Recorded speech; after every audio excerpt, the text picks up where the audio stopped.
Namaste and welcome back to the series on asanas, pranayama and meditation. Today we're going to be discussing about yoga and its association or links with religion. The most authentic, reliable source of yoga is considered to be the Yoga Sutras of sage Patanjali. Sage Patanjali, whom historians reckon lived between 500 and 200 BC, penned down 196 sutras or aphorisms in Sanskrit to describe the process of yoga.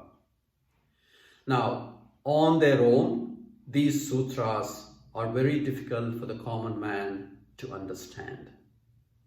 So over time, many famous commentators, including Vyasa, Vijnana Bhakshu, Swami Vivekananda, and a lot more modern commentators have unpacked, deciphered, and written commentaries on these sutras that now enable the common man or the yogi to understand what the sutras are about. They are very scientifically and logically written, each sutra linking to the next sutra. And they describe the whole process of how a person can come into yoga. Yoga being union, how they can go past their mind, how they can still their minds or still their thoughts and go beyond the physical to come into union with the superconscious. Now, as an example, the second sutra where Sage Patanjali summarizes the whole of the yoga process is Yoga Chitta Vritti Nirodha. Yoga is the stilling the fluctuations or the disturbances in the mind, or the total silence of the mind.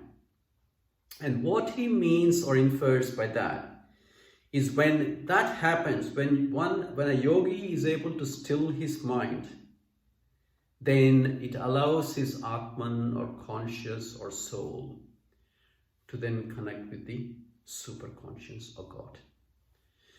And in the sutras, Sage Patanjali has dedicated about 4 or 5 sutras to actually describe God or Ishwar.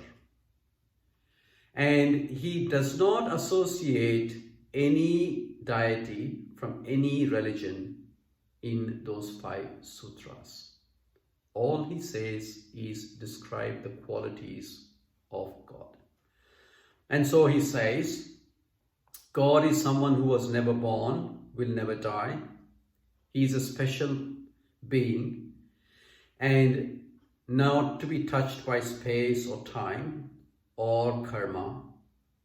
And the sound that denotes or is associated with God is the sound Om. So as you can see, all he has done is describe what God is. He has not associated any religion or any God from any religion in these sutras. And going forward, he gives the different ways, the stages, and what a yogi needs to do to come into a state of deep meditation. And one of the aspects of meditation that he describes, or one of the stages, is a visualization practice. Where you can, when you are in that meditative practice, when you're closing your eyes, you can visualize an object that you like. And the object can be as simple as a flower, a candle flame, a stone, or even a god or a deity from the religious belief that one is of.